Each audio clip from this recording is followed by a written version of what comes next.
LinkedIn is not only for jobs or job ads, but there's so much more that can be done. For an example, let's say you have your annual report going out. People use LinkedIn to communicate about the earnings. One of the biggest focus areas for LinkedIn that we see is B2B marketing. You can target people based on job title, seniority, job function. For an example, you can say CEO at a company with more than 1,000 people. We run a LinkedIn ads consultancy services business from Row. From an advertiser's point of view and a user's point of view, how do you sort of generate value for them by really understanding what really works for them?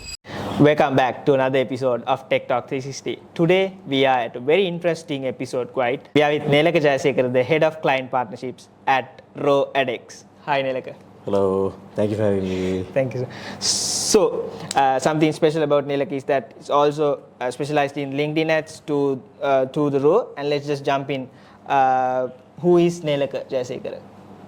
Okay. I would start off saying I'm a only child, or ekayaka as you call it in Sri Lanka. Same, yeah. All right. So I've been in the industry for the past 8 years. In a professional context. Started off as an intern at Leo Burnett, Sri Lanka, in advertising. And over a period of time, over the last 8 years, I've shifted from industry to industry. And one of the biggest learning points for me was, Rasal, that I was at both ends of the table. I was part of an agency, also I was part of the client side as well. So two different points of view, how to handle certain things, how to look at things differently, two different lenses. So I think that's one of my biggest learnings from the 8 years. Yeah. And overall, I think in a nutshell, if you ask me who I am from a professional context, I'd like to call myself a consumer of products and services who like to generate business value by actually putting those insights into place for the businesses to actually generate value for the consumers. Perfect. It's something really interesting for me.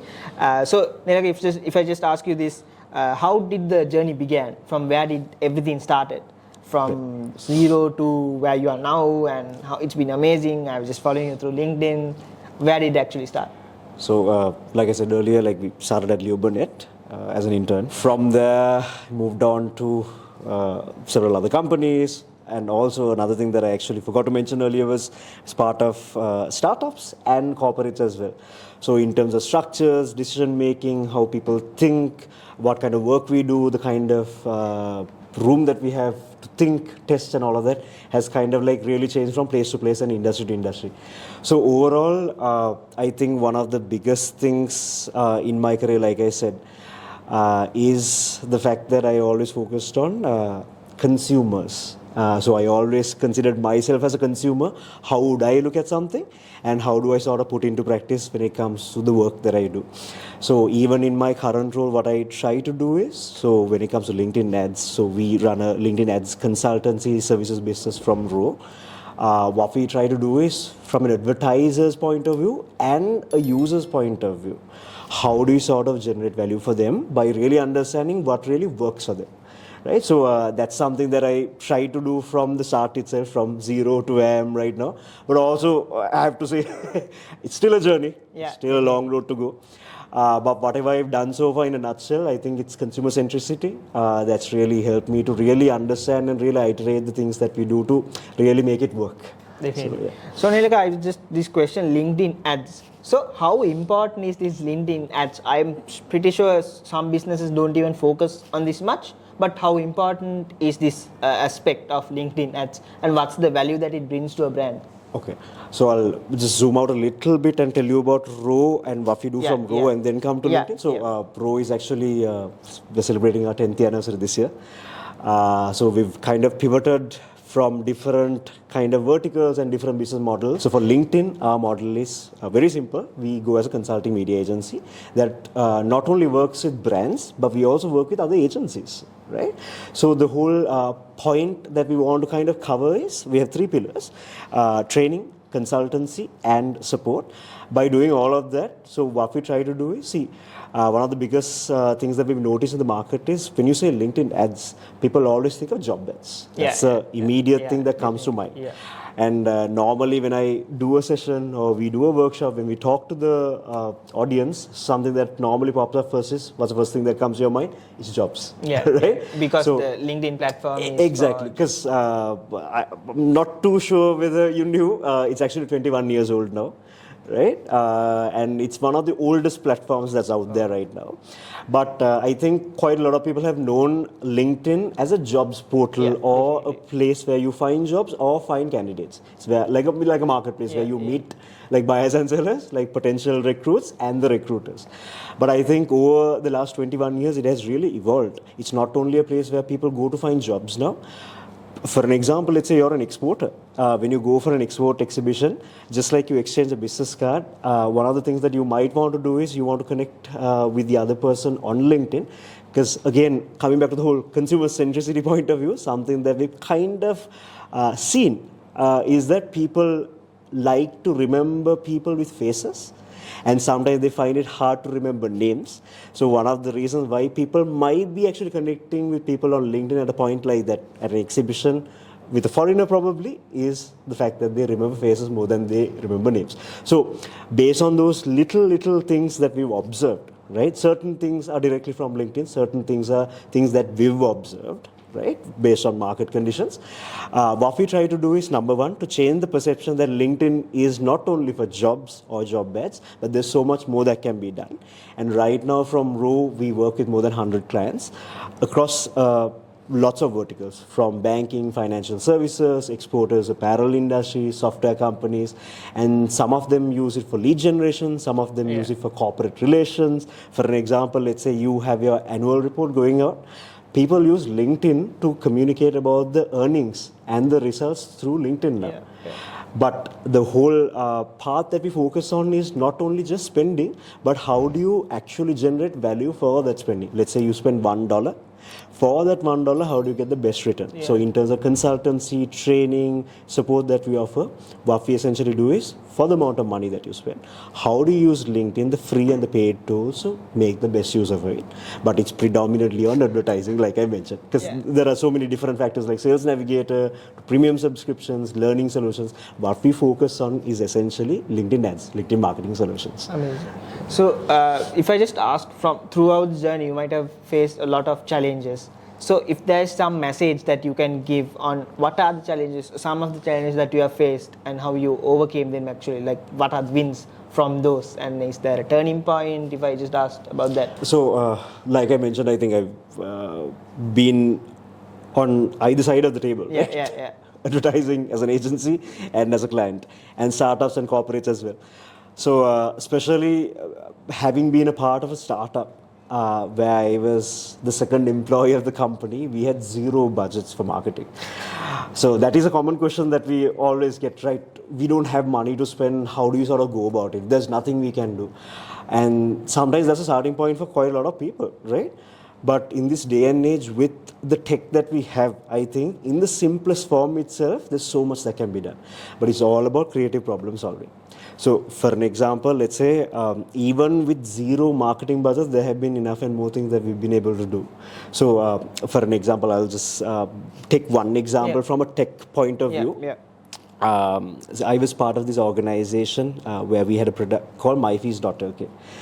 This was like 2 to 3 years ago. And so myfees.lk, when I joined, I was the only one who was handling it at that point, and they had around 4 to 5 clients, if I'm not mistaken, but they had some good clients. But then again, see, the opportunity was, it was the COVID days, so people were anyway inclined towards online payments. But then again, we didn't have the credibility that we would have liked to have at that point, because we were just getting started. So there were so many things that we tried to do, but of course with smaller margins and with like less budgets. So how do you sort of go about it? So what we really wanted to do was actually give the best service possible and to really understand the consumers better. So I keep coming back to this whole thing, because throughout the 8 years, that's something that we've been trying to do personally too. So we've gone to the point where we actually sit with clients to really understand the customer user journey. Sometimes even for a very simple product like that, sometimes people find it very difficult to actually really figure out how to make a payment.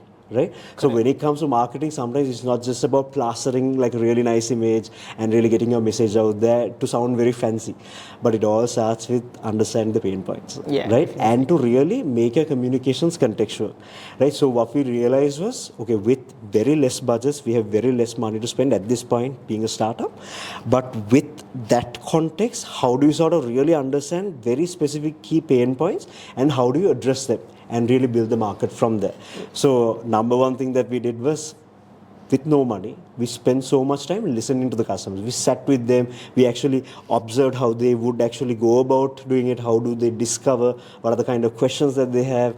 And that was one of the reasons why we introduced the 0% installment plans. It's one thing that we realized was, some of the institutions alone, they don't have the volume to really get a 0% installment plan sometimes, right? Because they don't have the volume. But we as an aggregator, we were able to actually aggregate the volume and negotiate better with the banks and get a 0% installment plan when it comes to certain seasons. Right. So that was a help for the institutions and a help for the students. Thereby, the institutions actually willingly promoted us. So just a simple example. Speaking there, so the good example is because our institution is also using that, and we said, oh, right. I just mention the name later. I was wondering why there was a reaction. So during some seasons, we see the pull-up banners and all that being placed to use the platform to pay fees and stuff like that. Right. So simply put, even with zero budgets, there's so much that can be done. Definitely. So I think my biggest learning or any thoughts that I would want to share is, even if you think that there are so many constraints, there could always be a way. Right? But you need to kind of look at it from a different lens and then see, okay, even with zero budget, what can I do? And usually it starts off by really understanding your product from the consumer's point of view. And then see, sometimes a very simple thing that's hiding in plain sight could really work that magic. So Nelaka, I just have a question which is a bit away from LinkedIn, but since you mentioned the consumer's point of view, what do you say about the other media platforms we use, like we can use? Normally, if we step out from LinkedIn, like Facebook is there, Instagram is there, so they all run by Meta ads and stuff like that. So what is the difference between those and LinkedIn ads? And when we compare those two, how do the approaches change? Okay. So simply put, even for our clients, what we say, see, part of Row, we work with multiple platforms. So that's the best person to ask. one might think that, okay, we promote the other platforms also because we are working with them. But the actual truth is, you need to look at multi-touch point kind of an approach. It's not just digital. It could be traditional media. It could be non-digital also, right? Because at the end of the day, that's one of the reasons why you have hoardings, you have TV ads, you have certain newspaper advertisements, sometimes even point of sale purchase, you have different promotions. Because at all those touch points, you need to be top of mind, right? You need to be a constant reminder, because people often forget. People don't have the capacity to remember you as a brand. We might remember our brand all the time because we love the brand, we put our heart and soul into it, but we can't make the same assumption for our consumers. So when it comes to other platforms, not saying this like I said, because I'm from Row and we work with other platforms, you got to have a multi-touch point kind of an approach. So for LinkedIn, like I said, it's moving away from just being a jobs platform. And one of the biggest focus areas for LinkedIn that we see is B2B marketing. So how LinkedIn is different is, on LinkedIn ads, you can target people based on professional attributes. For an example, you can target people based on job title, seniority, job function, and you can mention specific names. You can, for an example, you can say CEO at a company with more than 1,000 people. So instead of targeting all CEOs in Sri Lanka, for an example, in Sri Lanka we have 2.2 million people as of now on LinkedIn. So out of the 2.2 million, we can say target all CEOs. But maybe it might not make sense to target all CEOs because there could be so many young CEOs that doesn't really fall under the kind of person or the persona that you want to kind of target for specific requirements, right? So in those kind of instances, you can target by combining different attributes. So that's where LinkedIn stands at. The accuracy is really... Accuracy is to the point. But see, the thing is, why we always say use a multi-touch point kind of approach is, you can't make an assumption that people would spend all their time on just one platform. They could just switch from one platform to another. They could be online, it could be offline. Yeah. So when it comes to LinkedIn, one of the key observations that we made, especially in a market like Sri Lanka, is LinkedIn is not a platform where you go up and down. At least as of now, it's not a platform where you go up and down all the time. It's not a video-based platform where you go up and down and spend your time. Correct. Yeah. But what LinkedIn would like to actually always say is, it's a platform where people invest their time. Definitely. Meaning, they always go to Learn. LinkedIn with a purpose. It's not just for jobs anymore. It's usually to learn and grow. Yeah. When I say learn and grow, growing could be a part of like maybe looking at jobs, all of that. But growing is not only looking for a job now. Yeah. And we see people resorting to LinkedIn to show the behind the scenes, the ground reality, and the thinking. Most importantly, the thinking of what goes behind the scenes. I think before this podcast recording started, one of the things that I asked you was, can we take a picture to show the behind the scenes? Because sometimes what I've realized in consulting is people like to see the behind the scenes. Not just the fun side, but actually what goes into play. How do you actually set up this location? What goes behind the scenes? How did you come here? I remember one of the questions that I asked is, in season 1, what happened? How did you do this? And in season 2, why did you change it? Right? That was the conversation that we had. So those are kind of things that people want to hear on LinkedIn, because people want to see your growth story. Right? So how LinkedIn is different in a nutshell is, you can use professional attributes to target your ads, like job title to company name, specific company names, so on and so forth. But also, having said that, like I said, need to do a multi-touch approach, not just digital, also offline as well. So Nelaka's favorite platform is LinkedIn. Goes without saying. So this next element is something that we are doing new for the show. So it's just, you just have to answer the questions in one word or one sentence. Okay. So if I just ask you, what is the best advice you could give someone? It can be youth or it can be a business point of view. Be authentic. It's 2 words technically, I think, but be authentic. If you had to go back to the youth days, a flashback, and you had to restart the career again, what changes you would have done? I don't think I would make any changes. Perfect. Honestly, that's a good answer. So, Nelaka, I do this every time during the last few questions, is that if there's that one message that you can give to the youth of Sri Lanka, and when it comes to Sri Lanka, there's a lot of transformation going on here and there, and we are all facing difficulties. So if there's one message that you could give to the youth, what would it be? I think Sri Lanka is a beautiful country, honestly. Always believed in that. I think we have good talent, come across amazing people. I think one of the biggest things that really stand out is the qualities that the people in Sri Lanka that I've come across have. This comes from something that I've learned from my parents, actually, and this is something that I really want to convey also. It's not all about what you learn only also. It's all about how you put yourself out there and the kind of person you are in the society. While we talk about growth, we talk about professions, we talk about education, all of that, I think big part of growth is being a good human being. Not only a good Sri Lankan, but also a good human being. So I think that's something that my parents also really encouraged me, and that's stayed with me for a very long time. And that's something that I would like to convey, and that's something that I always try to do also from my, not to be perfect, nobody is perfect, I'm not perfect either, but while we focus on everything else in terms of developing ourselves, let's try to be a little better every day, right? To be a good human being. That's my message basically. That is definitely an inspirational message, and thank you so much, Nelaka, for coming into the podcast. I've been troubling you a couple of times. Just share some thoughts on the podcast. Is this your first podcast, or have you been? This is actually my very first podcast. I actually didn't know what to say also when I walked in. And I think one of the interesting things was, I think you sent me an outline, but one of the key things that you mentioned was, let's keep it conversational, let's just stick to this outline. Let's make sure that this is not scripted, and that's something that I really liked, because I don't know how to read off a script, honestly. That's one of the biggest problems that I have. So the fact that it was very conversational, not very prepped, I think that was something that I really liked.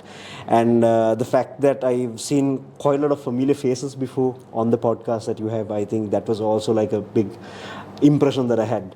So I think great stuff so far. And the fact that you spoke about how you want to focus on the things behind tech in this season, I think, is a fantastic thing, and that's one of the reasons why I wanted to convey those simple messages. Because if you really look at it, whatever I said is very simple, right, to the point. But one thing that I want to say is, in most of the work that I've done, also one thing that I've realized is people like to phrase things, romanticize things, and make it sound really nice. But if you really look at it, it's more often than not, it's the very simple things that may leave the biggest mark, right? It's the simple things hiding in plain sight. So amazing stuff so far. Really happy to be here, and I look forward to actually having a look at the podcast and to actually listen to it. Thank you so much, Nelaka, for coming. Thank you very today, much. and I wish you all the best. Thank you. You too.